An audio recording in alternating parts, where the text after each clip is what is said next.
Alright, so in my last video, I showed you how you can create your Shopify app with PHP Laravel.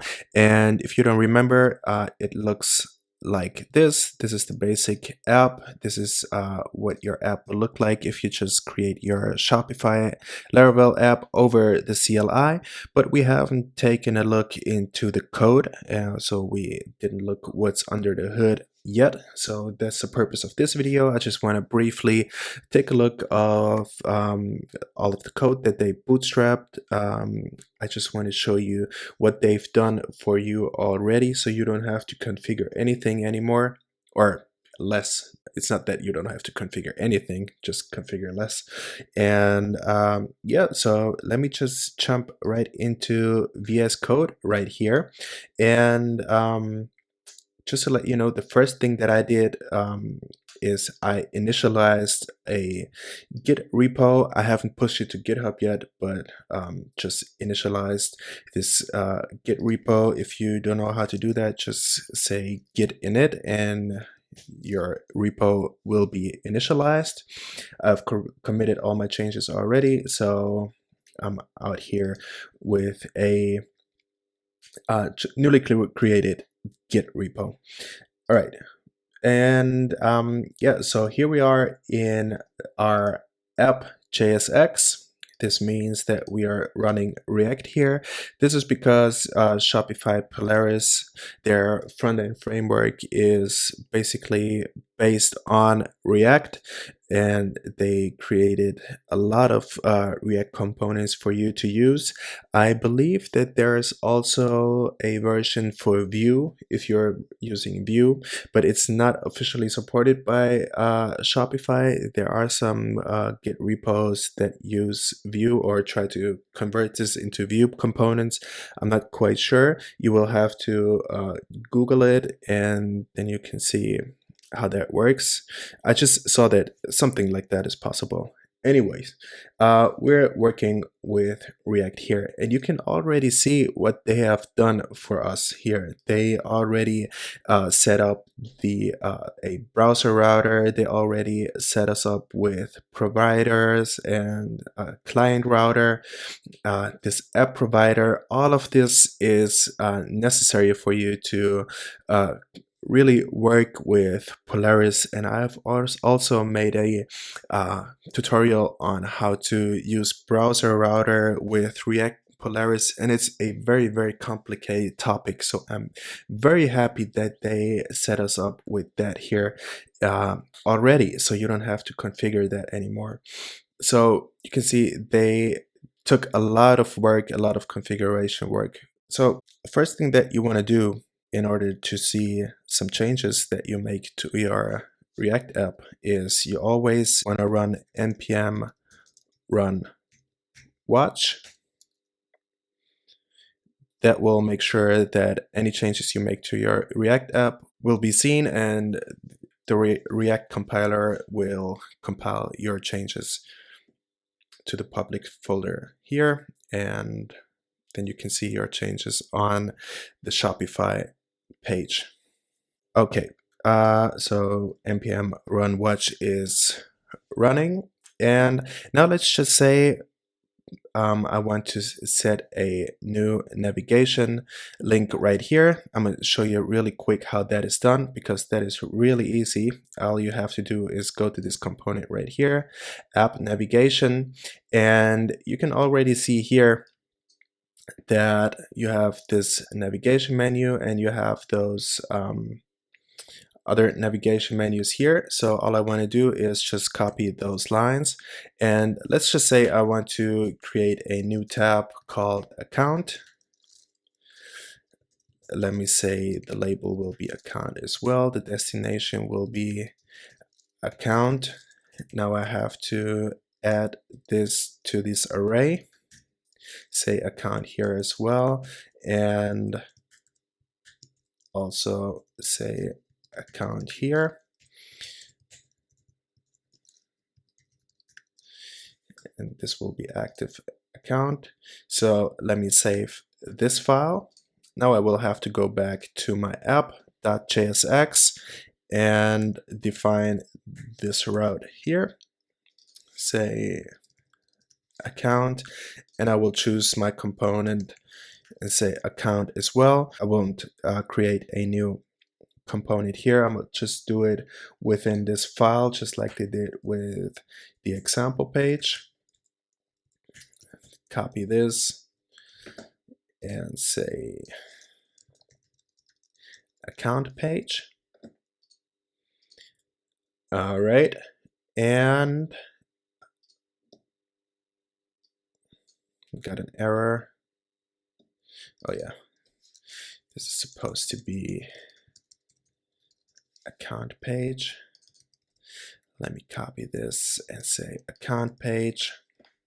It has compiled successfully. Now let me go back to my Shopify app on the browser and take a look what it looks like. And as you can see, now we got a third navigation item right here. If I click on it, you can see that it's taking my account page, and that is exactly what I have set up here. Yeah, those are basic React components. I think you should be quite familiar with how they are working. You can see that they also already installed the Polaris for you, so that's quite good. No more configuration for you. And yeah, let's just go quickly over all of the other stuff that they have right here. Okay, they didn't do anything for the API routes. You can see the web.php, so they set up a lot of routes for you already. And yeah, so you can see that it will redirect you to the install URL, and just, you know, they set up a lot of routes for you. Here you can see that they also give you a route for the GraphQL, just an example for the REST calls and for the webhooks, which is also quite neat. Another thing I forgot is they also show you this Apollo provider, so that will make it easier for you to get to make GraphQL requests. You can go here to the products page, so you can see that they also gave you an example query for the GraphQL query. They already set that up as well with an Apollo client. Yeah, so that will make it very easy for you to send some requests to your Shopify store and just get those products, or get that request via GraphQL. I believe that Shopify will use GraphQL, or they heavily invest in GraphQL, so they see this as the future. So I think there is no way around learning GraphQL if you're more comfortable with REST. I can understand you. I am as well, but I believe that Shopify will use more GraphQL in the future. And yeah, that is that. What else do we have? Oh yeah, you can see that they also provide you with a proc file. And a proc file is very important if you want to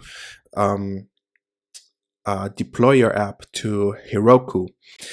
So Shopify has already, the CLI is already also set up with a command called Shopify App Deploy.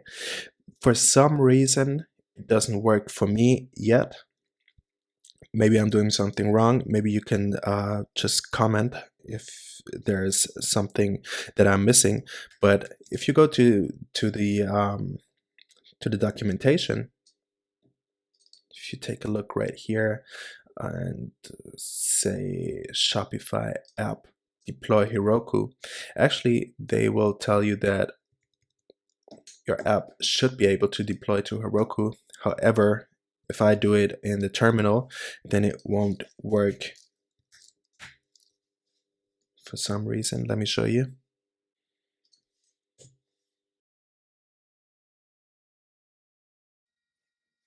Yeah, so as you can see, something went wrong. I'm not quite sure what went wrong here. I will investigate on that in the further steps, but as of now, I'm not quite sure why it's not working. Maybe if you have a solution to it, you can write it in the comments below.